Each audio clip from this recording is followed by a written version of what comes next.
ನಾನಾರು ಕಶ್ಯಪ ಬ್ರಹ್ಮನ ಮಗ, ದ್ಯುತಿಗರ್ಭ ಸಂಜಾತ, ಚತುರ್ಮುಖ ಬ್ರಹ್ಮನ ಮೊಮ್ಮಗ. ವಿಧಾತನಿಂದಲೇ ವಿಧಿ ಬರಹವನ್ನು ಬದಲಾಯಿಸಿ ಮರಣವನ್ನೇ ಮೆಟ್ಟಿ ನಿಂತ ಮಹಾವೀರ. ಅದಿತಿಯ ಮಕ್ಕಳ ಅಟ್ಟಹಾಸವನ್ನು ಸುಟ್ಟು ಆದಿತ್ಯನ ಅಟ್ಟಹಾಸವನ್ನು ಮಟ್ಟ ಹಾಕಿದ ಪರಾಕ್ರಮಶಾಲಿ.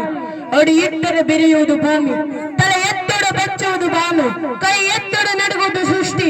ಚತುರ್ಮುಖನ ಸೃಷ್ಟಿಯೇ ನನ್ನ ಆಜ್ಞೆಯನ್ನು ಪಾಲಿಸುತ್ತಿರುವಾಗ ಯಕ್ಕಶ್ಚಿತ್ ನನ್ನ ಮಗ, ನಾ ಜನ್ಮ ಕೊಟ್ಟ ಮಗ, ನನ್ನ ವಂಶವನ್ನೇ ಬೆಳಗಬೇಕಾದ ನನ್ನ ಕುಮಾರ.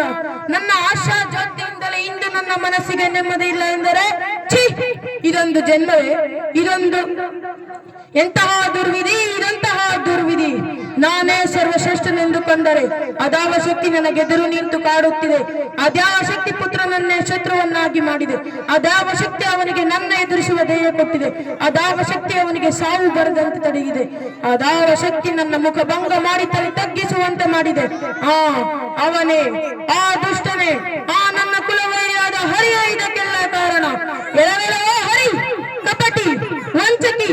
ನನ್ನ ಹೃದಯ ಮೊಳಾಳವನ್ನು ಹೊಕ್ಕು ಅವನ ತಲೆಯನ್ನು ಕೆಡಿಸಿ ಮನ ಬಂದಂತೆ ಆಡಿಸುತ್ತಿರುವೆಯಾ?